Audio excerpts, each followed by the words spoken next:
I stand right here, man, and y'all shot. My boss would be like, who's that red bearded guy? Right.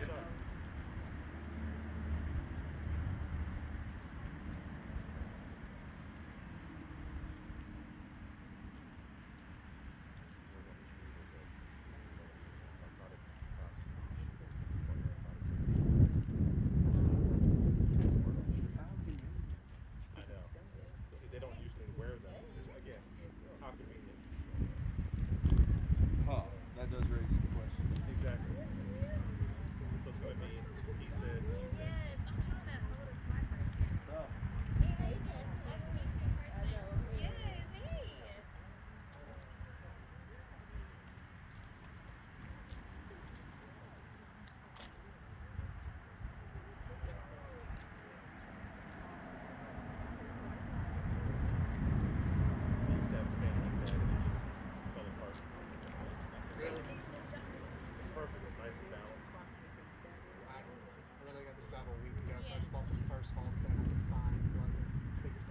Oh, you don't need nothing more than that. If all you're doing is fast, perfect. Like, and because I mean, I'd be the hell out of mine. Like, I need to get a little more. Yes, yes. Yeah, he's with Fox. I need to as well. I wanted to ask, what time are you guys starting? Because our crew's getting here at 1:10. 1:10? We don't need to wait on that. Yeah, that way you get I've had probably like 3 or 4 of the same sayings from Walmart that are about like that. Appreciate it. All right. I'm scared to I went spend to money on Central High you know, School. other Yep. Came to them Jacksons. Yes. And then I get it and half the time I forget it like that. Really? Yes. I've done that so many times. I've just started keeping it in my backpack with my laptop. That's all you can do. It's like I'm either getting everything or I'm not working today. It's a bunch of them. It's a bunch of them.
couple hours. So maybe like 3:30 before I get back to Birmingham. Is that too late? Or you already got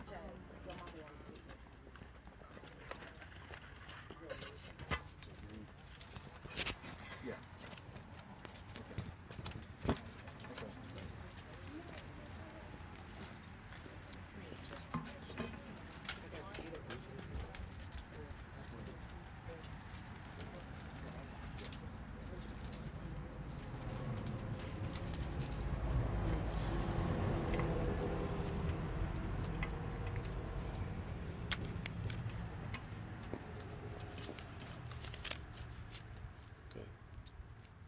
Is everybody ready? Yes, sir.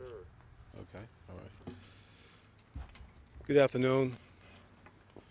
My name is Attorney Reginald McDaniel, Reginald McDaniel,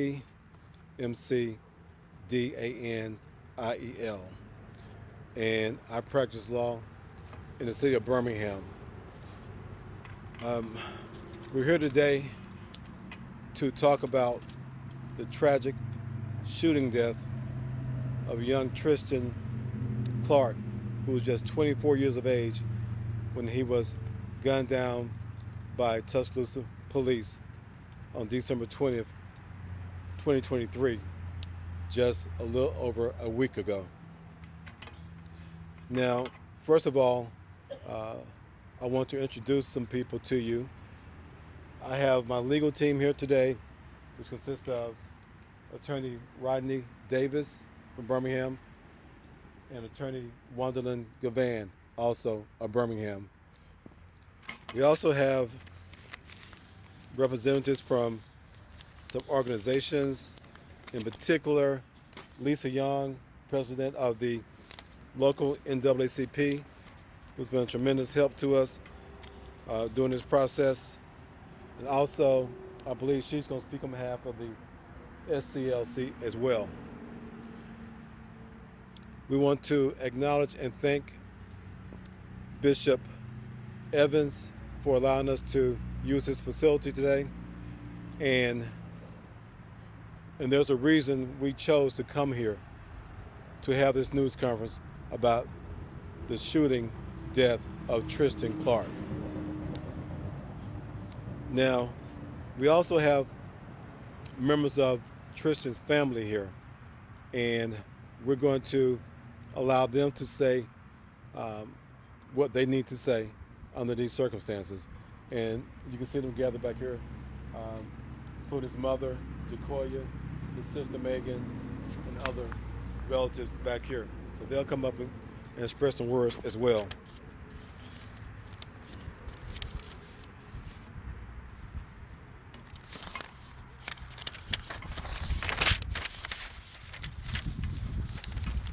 Now,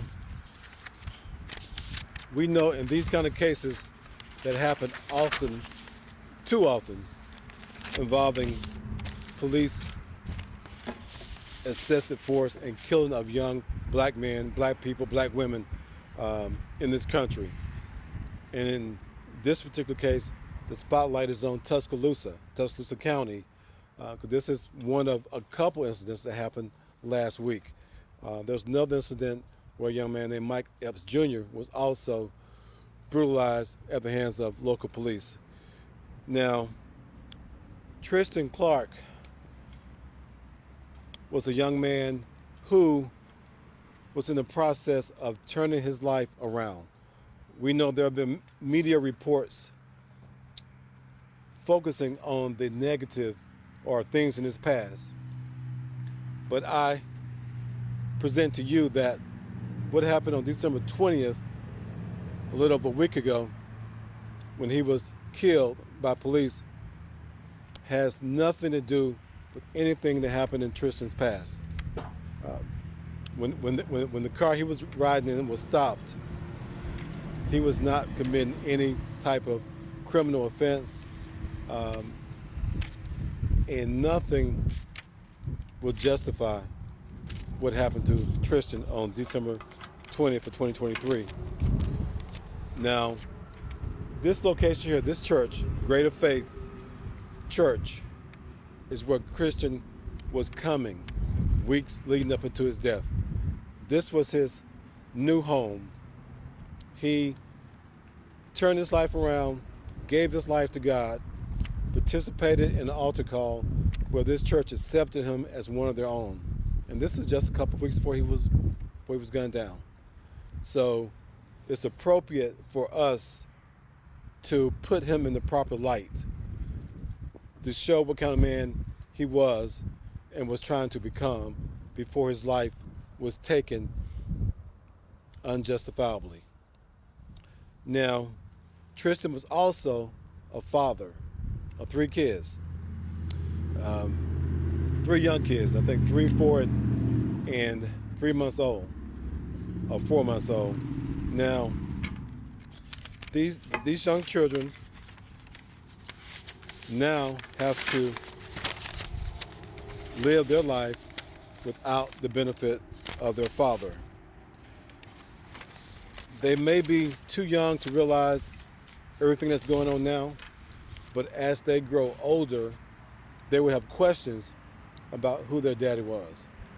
And fortunately, the mothers of his children and Tristan's mother, Jacoya, can say to them, Tristan was a guy who was overcoming past troubles. He was a young man who was getting his life right with God. And he was headed in a totally new direction with his life when it was taken away by bullets from a gun of a police officer unjustifiably. Now, there are a lot of circumstances surrounding, a lot of information has come out about what happened during this particular police stop that happened on 37th Street near Hargrove, near Bowers Park in the early afternoon on December 20th. My legal team, we have been here several times, talked to a lot of people, and we've been able to attain information that tells a totally different story than what the Tuscaloosa County Police are saying.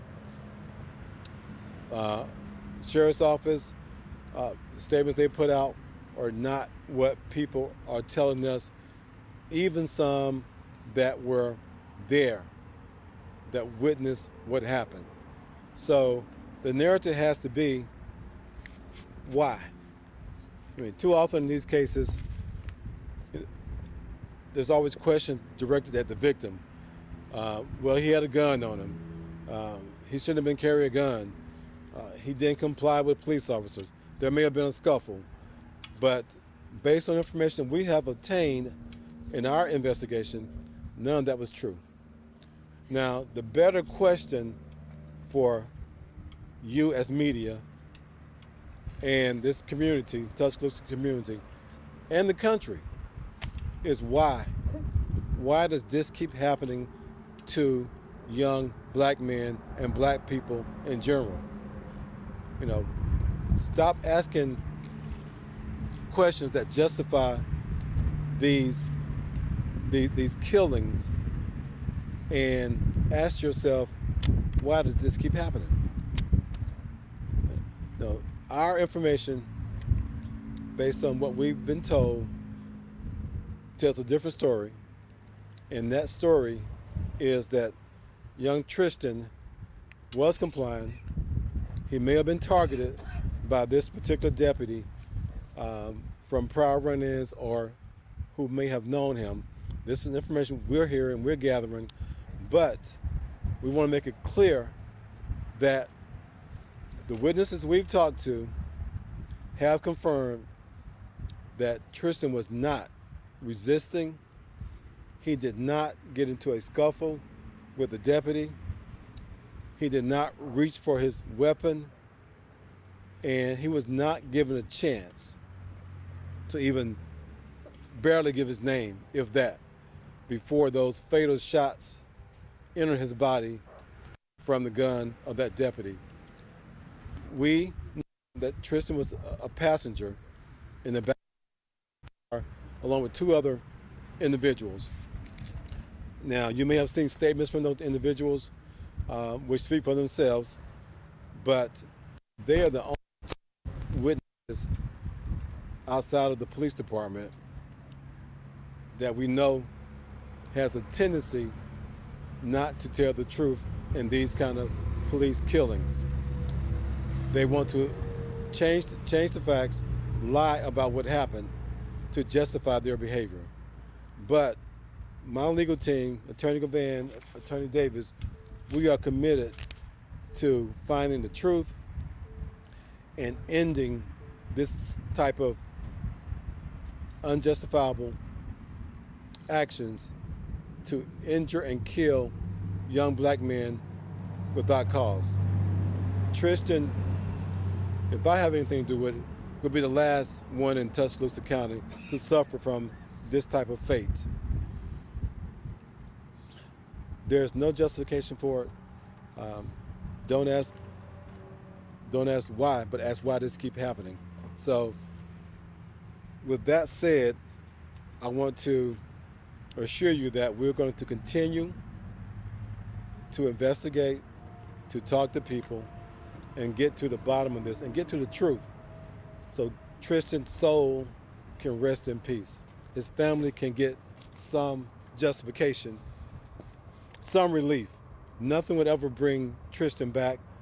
Nothing would ever make this family, this mother, and these children whole again.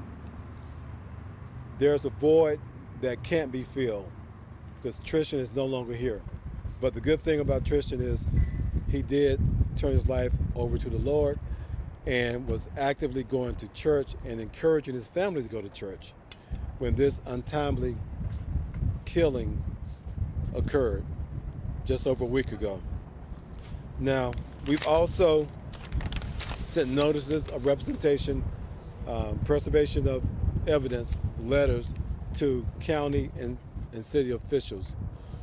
And we publicly call on the county sheriff, the county district attorney, the county commission, the chief of the county commission, along with the mayor of the city, and also along with the chief of police of the city, to be transparent, to bring information forward, to make sure no evidence is disturbed or tampered with while this investigation continues. We understand they have a process to go through, and supposedly the Tuscaloosa County Special Violent Crimes Unit is investigating this murder. Well, they got two witnesses. So they talked to those two witnesses and hear the story they're telling, the story that one of them even signed an affidavit to. This story did not happen the way they have put it out to the world as to what happened to Tristan. So we want the truth to come out. We want justice for Tristan, and we will not stop, we will not rest until we get justice and accountability for whoever killed this young man unjustifiably. And with that said, I will bring Attorney Gavan to the podium.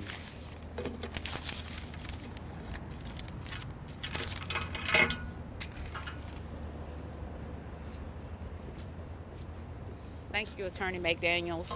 Wandalyn Gavan, Juandalynn, last name Givan, attorney at law. Say his name. Tristan Clark. Say his name. Tristan Clark. Say his name. Tristan Clark. We are once again here in this country, a country known for its freedoms, a country known for its rights to peacefully protest, a country known for its rights to bear arms. But yet we stand here today to say the name of another black man, 24 years of age, that has been brutally killed and gunned down at the hands of law enforcement here in the state of Alabama. Tristan Clark now joins the ranks of those such as George Floyd, Tamir Rice, Freddie Gray, Alton Parker, Philando Castile, Mike Brown, Alton Sterling, Sandra Bland, and how could we dare forget Breonna Taylor. On last week, this young man's life was taken. And we are here today, as stated, to seek justice.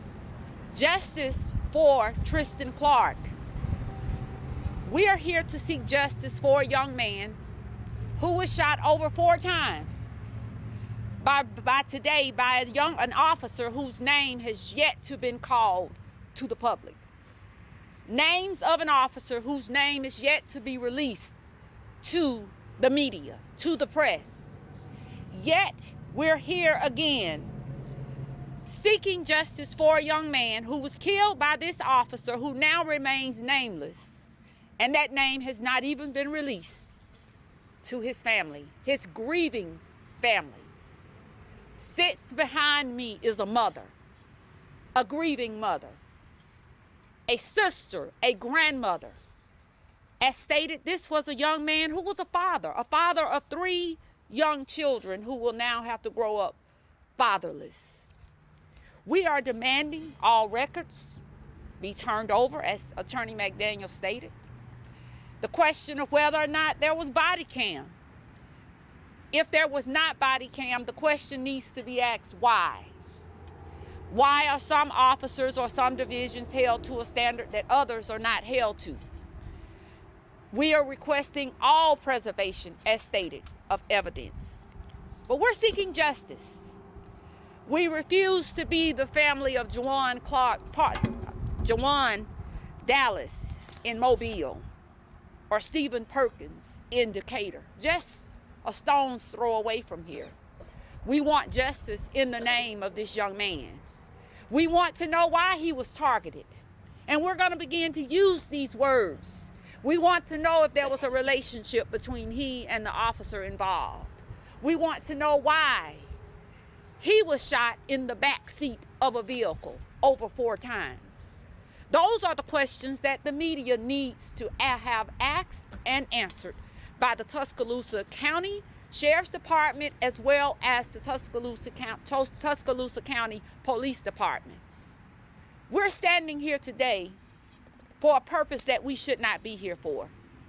But I flip that. We are standing here for the right purpose today, because we're going to be standing here as long as it takes to seek justice in the name of Tristan Clark, to seek justice for his children, to seek justice for his mother, to seek justice for his sister, and to seek justice for his grandparents.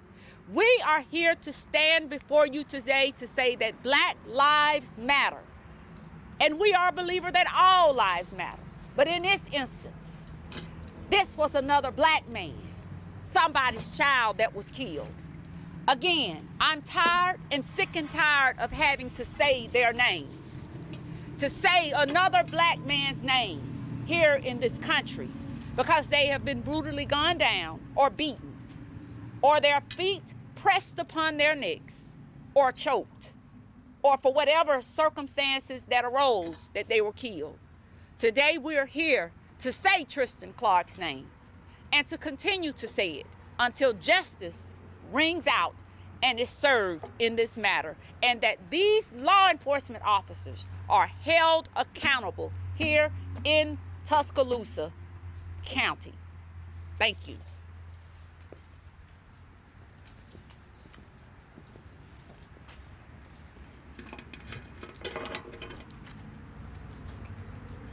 And I don't know if I mentioned this earlier, but another key fact that we've uncovered is that Tristan's hands were up and raised the whole time of this encounter.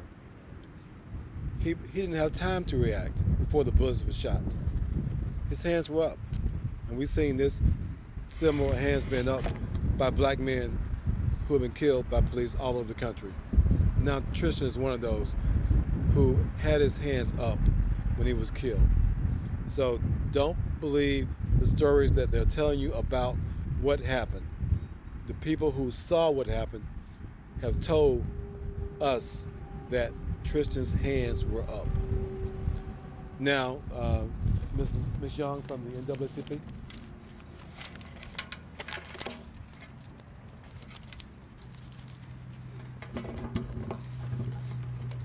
Good afternoon. My name is Lisa Young, and I serve as the current president of the Tuscaloosa County Branch NAACP. I am also speaking on behalf of the local Southern Christian Leadership Conference in the absence of their president, Reverend Williams. We gather here today as united members of our community, concerned citizens, and advocates for justice to address a critical issue that demands our immediate attention. On Wednesday, December the 20th, 2023, our community was shaken by the tragic incident involving the possible unjustified shooting and killing of Mr. Tristan Clark by a Tuscaloosa Police Department narcotics officer. This devastating event has underscored the pressing need for increased accountability and transparency within our law enforcement agencies. Today, on behalf of the Tuscaloosa County Branch NAACP and SCLC, we adamantly demand the implementation of body camera and dash cameras for all members of law enforcement employed by the City of Tuscaloosa and the Tuscaloosa County Sheriff Department. This demand is not a mere suggestion. It's an essential step towards fostering trust, ensuring accountability, and preventing future tragedies. Body cameras and dash cameras serve as a critical tool to document interactions between law enforcement officers and the community they serve. They also provide an unbiased record of events, serving as a means of truth and transparency in situations where trust is paramount. The absence of such critical technologies jeopardizes the integrity of investigations and erodes the trust between law enforcement and our community.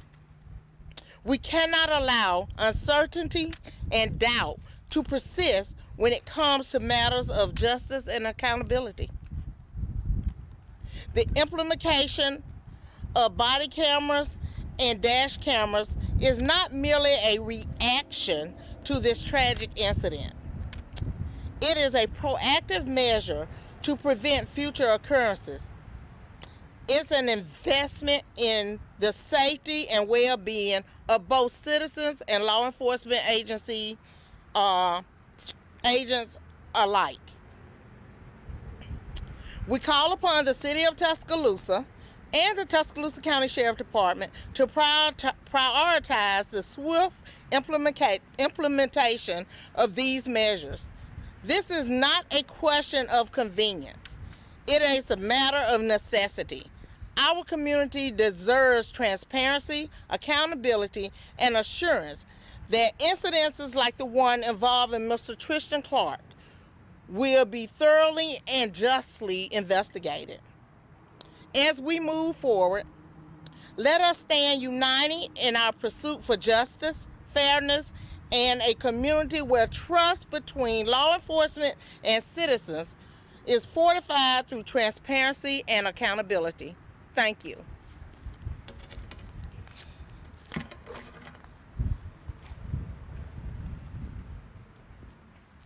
With those family members who are going to speak, come forward, please.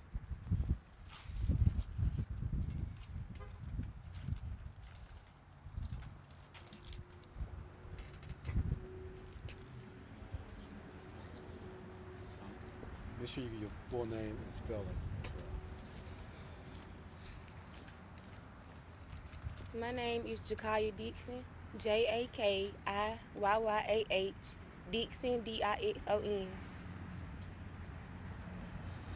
I am Tristan's girlfriend, and since I've known him, he has been the sweetest and lovable person ever. He has 3 kids that he would do anything for. He had his loving mama, his loving grandma, and they've been nothing but nice to me since I came around. We would go to church every Sunday. He'd get me up. He'd wake up his mama, help with the kids. And I just want to say that he was very respectful. He'll wake up and tell the whole house good morning. He was very respectful and sweet. And it's really distressing for me and his family to have to go through this and to know that he was killed by the police, the people that's supposed to help us and provide support when we need it. And it's really a hard time.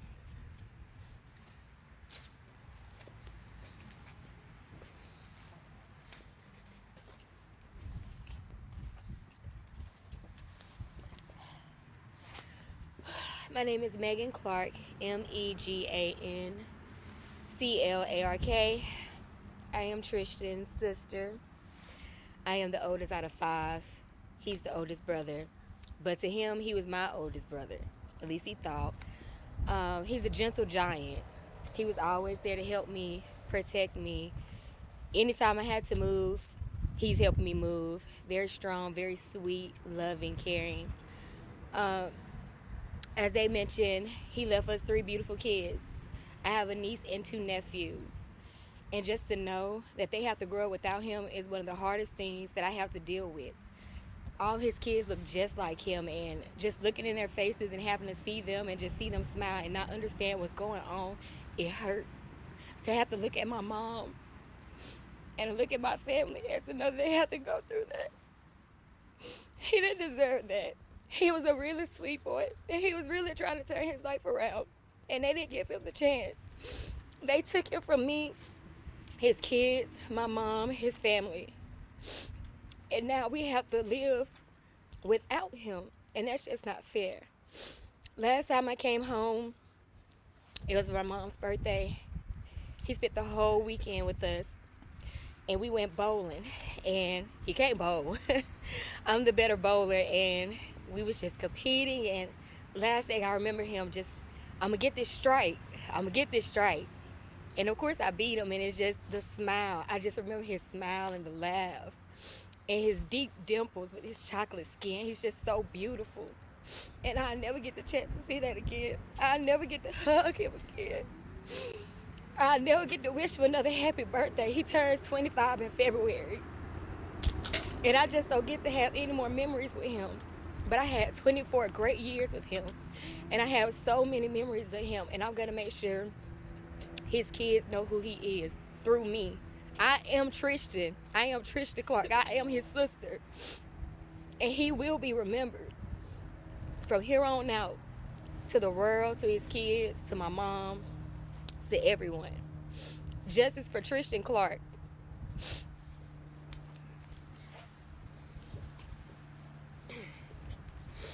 My name is Shamika Hall, Shameka.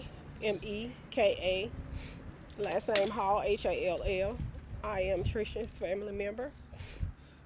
Tristan DeCedric Clark, our gentle giant is what we called him. To have known him was to love him, because he always, no matter the circumstances, greeted you with that beautiful smile. He always was respectful. It was always yes ma'am, no ma'am, yes sir, because that's the way we as his village raised him to be. He always made sure that he let us know that he loved us, and we always made sure that let him know that we love him. Tristan and our last conversation was through FaceTime a few weeks before he was gunned down. He called me to ask me that I cook. To know Tristan loves to eat. And I told him, I did, but you're too late. He was like, man, I wanted some dressing and macaroni and cheese so bad. He always bragged about how good my cooking was. So I told him, next time I cook, I'm gonna call you. I said, but I moved. He didn't know that I moved, and I told him where I moved to. He said, oh, good, you're right around the corner. I'm back with my mom. I came back home to help her with the kids. He said, and guess what? I started going to church. I want to turn my life around. I want to get better to be out here for my kids. And I told him how proud I was of him. And to always keep God first. But he's no longer here to do that. We love Tristan. Tristan loved us, you know. God made him whole. His last weeks of his life, God made him whole again. And for that, I'm thankful, you know. But we as his family will definitely miss him. We miss him already.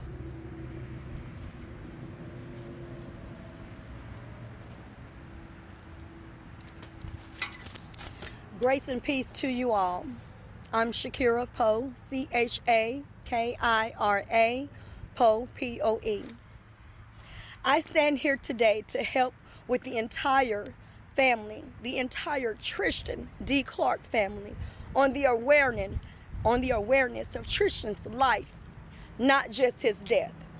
You see, Tristan, my bonus nephew, this young man also represents not just his mom's child, but he represents that this could have been your child. This could have been your son. This could have been your daughter. We have let everyone paint the picture of Tristan D. Clark. And now we're going to paint the truth about him. His mom calls him her gentle giant. He was young at heart. I also agree. He was courageous. He was fearless. He was protective. He made mistakes. Who didn't at such a precious age? Yet he was kind. He was loved by his kids, his twins, Drea, Mason, and Caden. He was a father to them who was changing his ways, just like most of us, for he loved his families just that much. To the youth, one thing I tell you, to Tuscaloosa, to our community, I tell you, those who love Tristan, he got a chance. He got a chance to get close with God and his family. Please get close with God and let his life and his triumphs and his troubles remind you that it's never too late to get close to God, because Tristan, our beloved, he did. He got close. We love you, Tristan. Infinity, your life will not be in vain. Justice for Tristan D. Clark.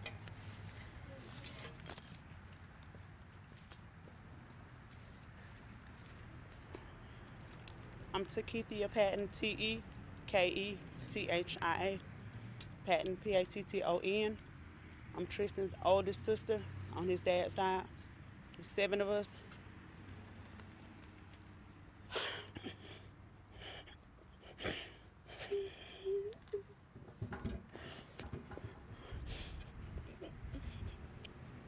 That was my first baby.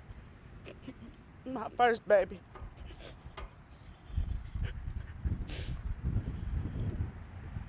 I just want to know why.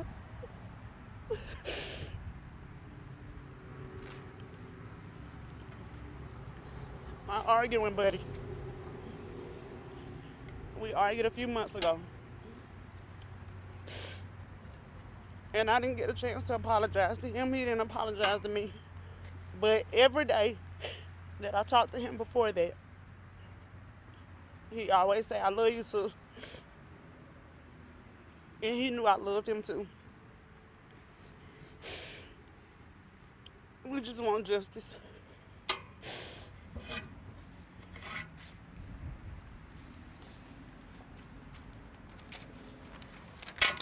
Good afternoon. My name is Floretta Rayford, Floretta Rayford, and I'm a longtime friend of the family. I have known Tristan his entire life. He was a typical boy growing up. Tristan's very playful and had a sweet spirit. He was friendly and outgoing and loved his mom, grandmom, and siblings. Tristan was a typical young adult. He had started to attend church and was trying to be a better person for his children. Tristan wasn't a perfect child. Neither of us are. But he always answered me as yes ma'am, no ma'am, and was very respectable. On December 20th, hearing Tristan had been killed, I was in denial, thinking, it can't be Tristan. I immediately called his grandmother, my best friend of 50 plus years, and all I could hear was a blood-curdling scream. I couldn't imagine the pain she was feeling. My heart goes out to the Clark family, Tristan, his mom, grandmother, and his children. I don't know what happened on December 20th. What I do know is a mother lost her son, a grandmother lost her grandson, sister lost her brother, and the kids lost their father. God be with the Clark family. And on behalf of the Clark family, they have set up a GoFundMe in the name of Justin for Tristan Clark. And if you can find it upon your heart to help this family bury Tristan, it will be greatly appreciated. Thank you.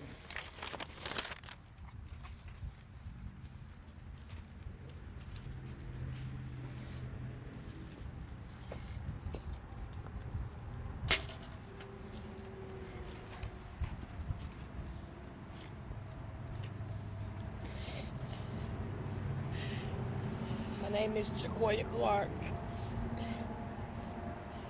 I'm Tristan's mother.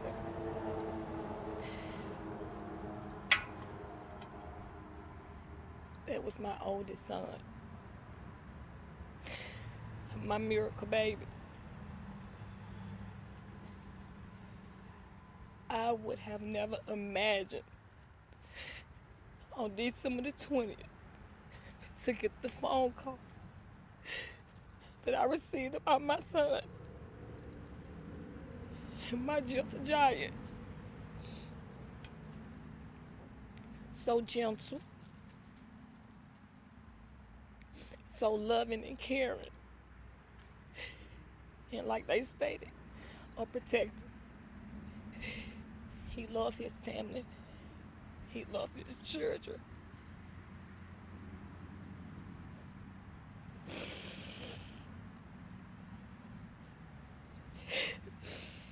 Take your time, take your time.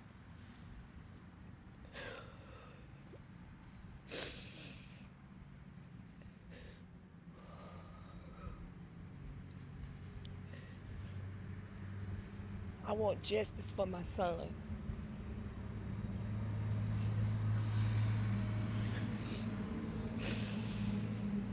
I want justice for me, my family, and his children. Because what happened to him, he did not deserve. No one child deserved what happened to Tristan D. Cedric Clark. That could have been any one of our children. That could have been anybody. I never thought in a million years that I would be here today speaking upon police brutality. These are stories that I read about. I sit down and talk to my children about. In a million years, I would never imagine standing here. But I stand here today asking everybody, stand up and help me fight for justice for my son.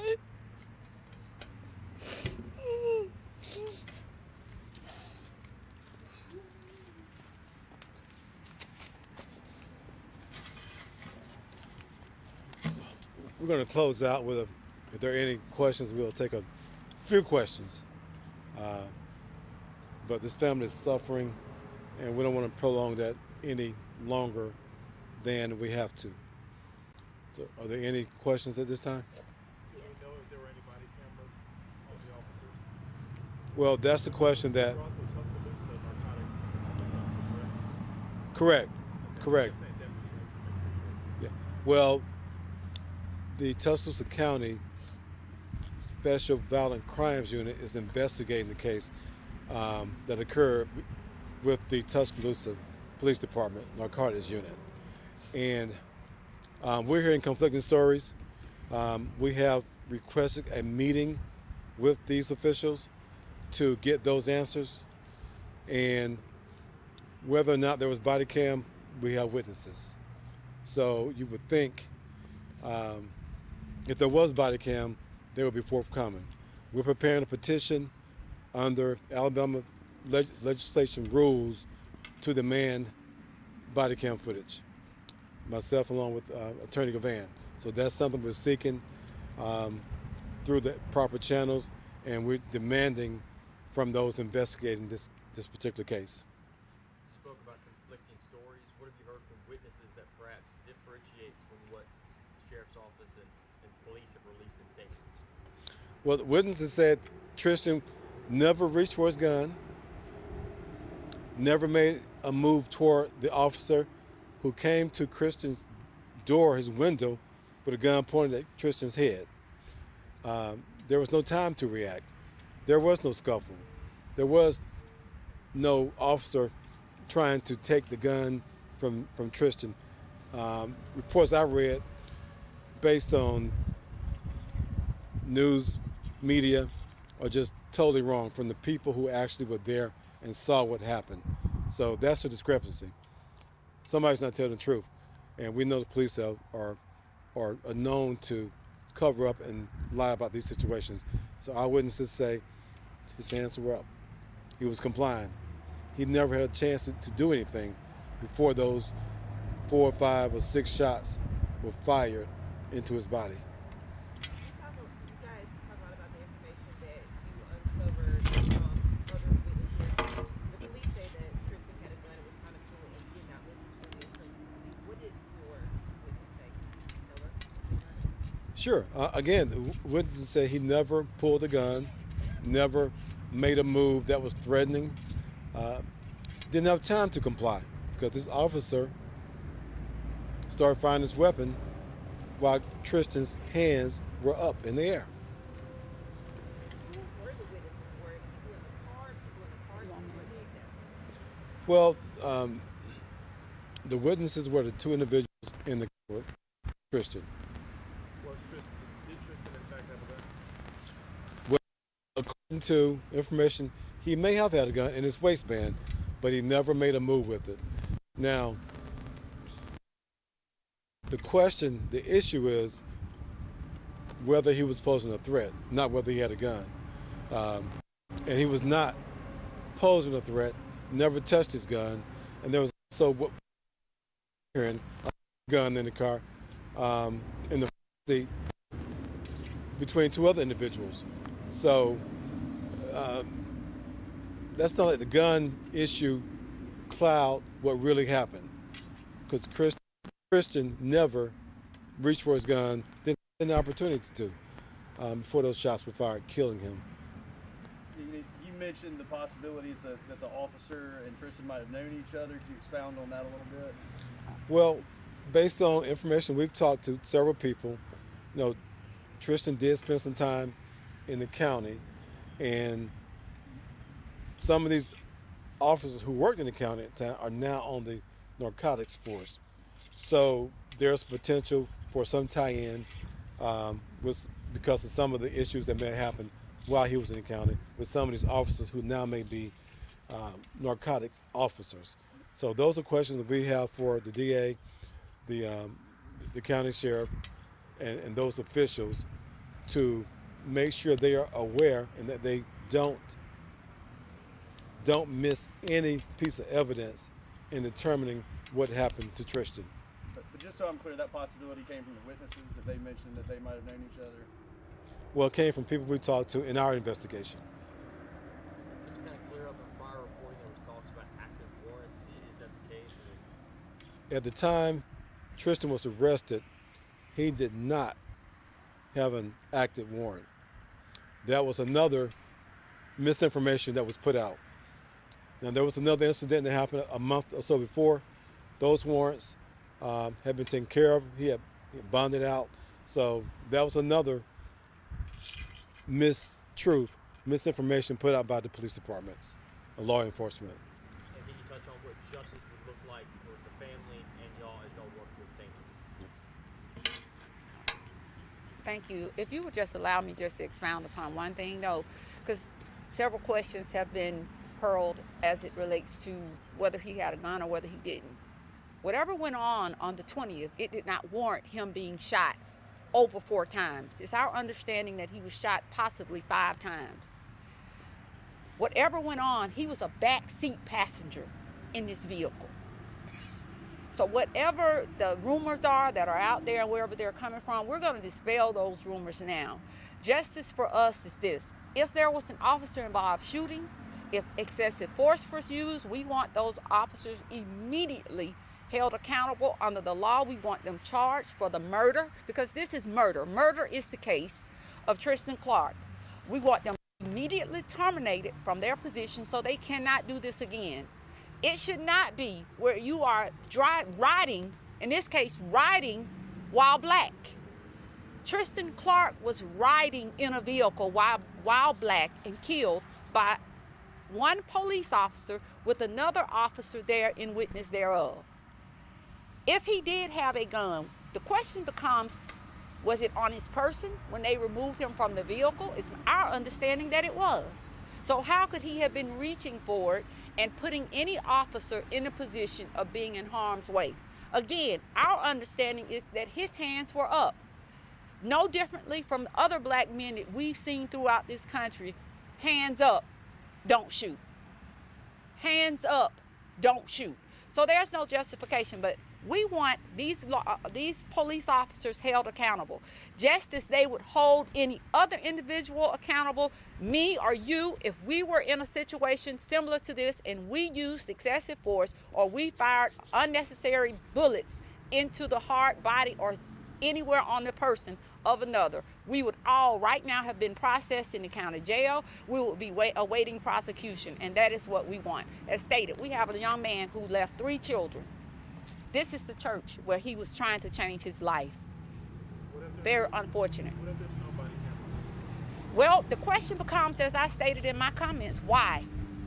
But we have witness accounts. And these are 2 credible witnesses.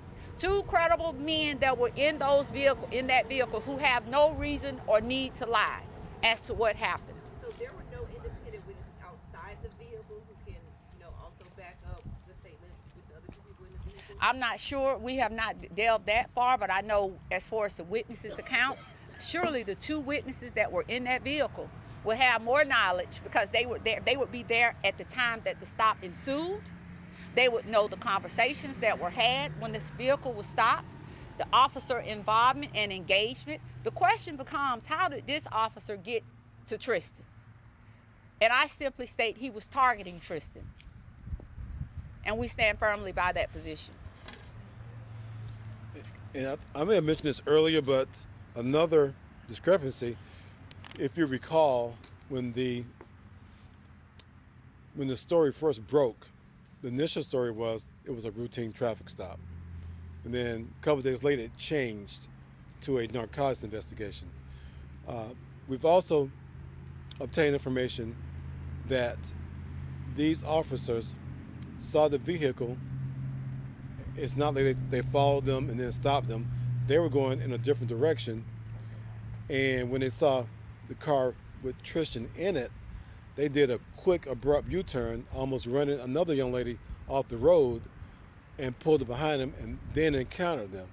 So there are a lot of discrepancies, but we stand by the fact that the witnesses who were there on the scene, who were in the car, have told the story, and they said publicly, so this is in the public domain, that the story that the police department's law enforcement, the county, is telling is not what happened. And you ask, what would justice look like?